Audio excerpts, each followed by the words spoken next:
Seja bem-vindo, você guerreira de todo o Brasil e de todo mundo. Aqui é o canal Raiz Tricolor, eu sou Gabriel Amaral, eu sou jornalista e sou tricolor.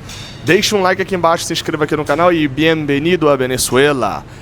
Hoje já gravei vários vídeos, já lancei vários vídeos aí nos shorts, né, pra você que tá acompanhando aqui o canal. Eu avisei no vídeo de mais cedo que lançaria muitos shorts aqui andando pela Venezuela, andando por Caracas. Pretendo fazer isso na Libertadores, é um conteúdo que eu sempre gosto de fazer nas viagens, de dar uma caminhada pela rua, postar e mandar. Vou postar aqui no shorts também, já postava isso no Instagram, vou postar aqui pelos shorts também, tá? Então já teve conteúdo da Venezuela.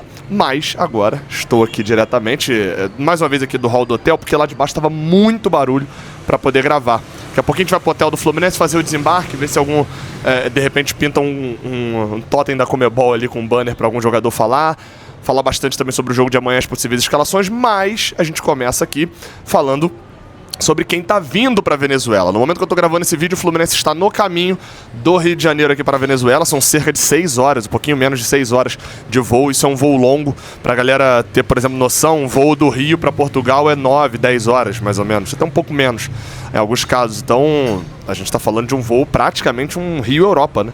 Esse voo até Caracas. Quem vieram? Os jogadores. O Fluminense trouxe ao todo 25 jogadores. Os goleiros Fábio, Vitor Eudes e Marcelo Pitaluga, até aí sem surpresas. Os laterais, Samuel Xavier, Guga, René e Guilherme Arana, também sem surpresas. A volta do Samuel Xavier, a relação, e o Fidelis fica no Rio de Janeiro, é a terceira opção na lateral. Os zagueiros, Freitas, James, Ignácio, Julián Midjan e Igor Rabelo, também sem surpresas, vêm os dois titulares. E na teoria os três que são alternativos. Dos volantes, a mesma coisa. Hércules e Martinelli, Otávio e Alisson. Você pode estar se perguntando, Gabriel, cadê Bernal e Nonato? Seguem fora ainda. O Bernal já voltou a treinar no campo. O Nonato, eu confesso que não tem informação sobre o estágio de recuperação da lesão muscular que ele sofreu. O Bernal foi lesão no joelho. Só no aguardo. E aí, assim, Otávio e Alisson... O Alisson, acho que a galera não tá criticando muito, né? O Otávio segue aqui porque o Bernal segue fora. Aí eu tô muito curioso pra saber como é que vai ser quando o Bernal voltar, né? Depois eu falo da contagem geral. Lúcio Acosta e Ganso como meias, né? O Savarino entra como um meia atacante, ao lado também de Soteldo, Kevin Serna, a volta de Agustín Canóbio e os três centroavantes, John Kennedy, Castillo e Germancano. Como eu falei, são 25 nomes, tá? Chama atenção nesse parte mais atacante aqui, de Savarino e Soteldo, vindo aqui a Venezuela e colocando de maneira muito interessante uma análise que a gente pode fazer sobre essa situação toda do Savarino e do Soteldo, principalmente do Savarino, que é um cara que virou polêmica na seleção venezuelana ao não ir para uma convocação. O Salomão Rondon, que é o capitão do time, criticou ele publicamente. A mulher do Savarino respondeu, tá uma loucura, tá? Aqui se fala bastante disso no pouco que se fala de futebol.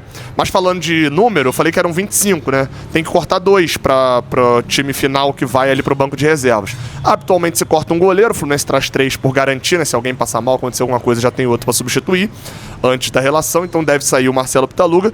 E o outro, eu chutaria o Igor Rabelo, é o quem mais está sobrando ali na quantidade de posições. Deve ir o Fluminense padrãozinho. Hoje o Fluminense reserva também tá meio que padrãozinho, né? Se você botar ali Vitor Eudes, Guga, Midjan e Ignácio, né? Ignácio, Midjan e Guilherme Arana seria o time, a defesa reserva. Otávio, Alisson e Ganso, com o ataque sendo Soteldo, Serna e Castillo, por exemplo, e o Germancano sobrando. Esse seria mais ou menos o time reserva do Fluminense hoje. Então acredito que cortem esses. Agora, pensando aqui no cenário em relação a outras notícias, mas ainda falando de Fluminense, o presidente Matheus Montenegro concedeu entrevista porque ele esteve na sede da CBF protocolando, teve para outro evento, um evento sobre liga, mas também protocolou um ofício ali manifestando descontentamento com a arbitragem do jogo contra o Coritiba. Eu tenho aqui a declaração dele reproduzida pelo GE. Globo. O Matheus Montenegro disse assim: o Fluminense protocolou um ofício manifestando seu descontentamento com a arbitragem. Eu vim aqui, conversei com o presidente da comissão, a gente vai ter uma reunião específica para tratar disso nessa terça, amanhã, e o posicionamento do Fluminense é muito claro. O Fluminense foi prejudicado no jogo e está disputando o título brasileiro. Montamos um elenco para disputar todos os títulos. Entramos na rodada 3 pontos atrás do líder e saímos 5 por causa de 2 lances muito parecidos. Só que o do Fluminense foi invalidado e o do Palmeiras foi validado. Isso não tem nada a ver com o Palmeiras, que fez a parte dele lá, mas é nítido que há uma diferença de critério. O que houve uma diferença grande de critério entre os 2 lances e esse é o nosso descontentamento. O que se pode fazer é cobrar da CBF que os responsáveis sejam punidos. A CBF mostrou hoje um investimento de 195 milhões de reais na preparação dos árbitros. Isso eles vão fazer. E eles entendem que o maior problema do futebol brasileiro é essa falta de critério. E a gente corrobora com isso. O problema é que esse é um processo de longo prazo. A comissão vem fazendo um bom trabalho, mas é um trabalho demorado. E a rodada acontece toda semana. O clube foi prejudicado no final de semana e na próxima semana tem jogo de novo. Eu estou colocando o meu descontentamento, assim como a gente colocou de maneira formal a CBF. E esperamos que isso não se repita, porque é muito difícil. Pelo tanto que a gente trabalha, ser prejudicado em um jogo acaba sendo muito difícil de aceitar. Ficamos muito chateados. O Matheus Montenegro, para mim, ele vai no limite do que ele pode falar. Eu costumo falar aqui, falo numa questão de opinião, tá? Que não é de informação.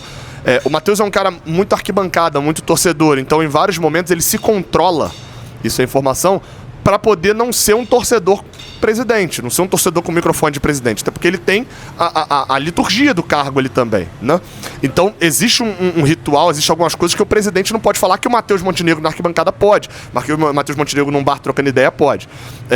E aí assim, o que pode fazer? Vai voltar atrás? Não vai, né? Não vai voltar a remarcar e dar o gol do Serra e foi 2-1 a gente. Isso não vai acontecer. Então o Fluminense vai à CBF, faz uma representação formal, vai à imprensa, fala também na imprensa, o presidente aparece falando à imprensa e cobrando que os responsáveis sejam punidos. Talvez não é o árbitro de campo, talvez é o VAR que mandou recomendar e o árbitro de campo só foi junto. Uma série de possibilidades. Talvez o árbitro para ser punido é o do Palmeiras. E vira e fala, o erro... Porque eu concordo com o Matheus Montenegro.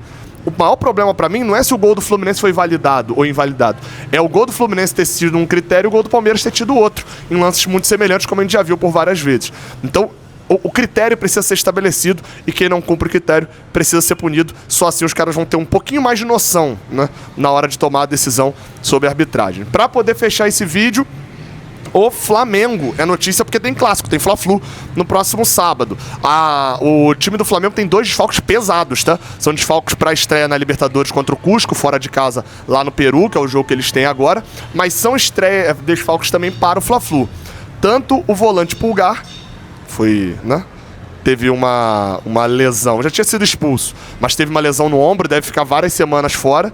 Que coisa, hein? Foi só ser expulso que teve até lesão. O cara sentiu tanto um cartão vermelho, ele nunca tinha passado por isso na vida.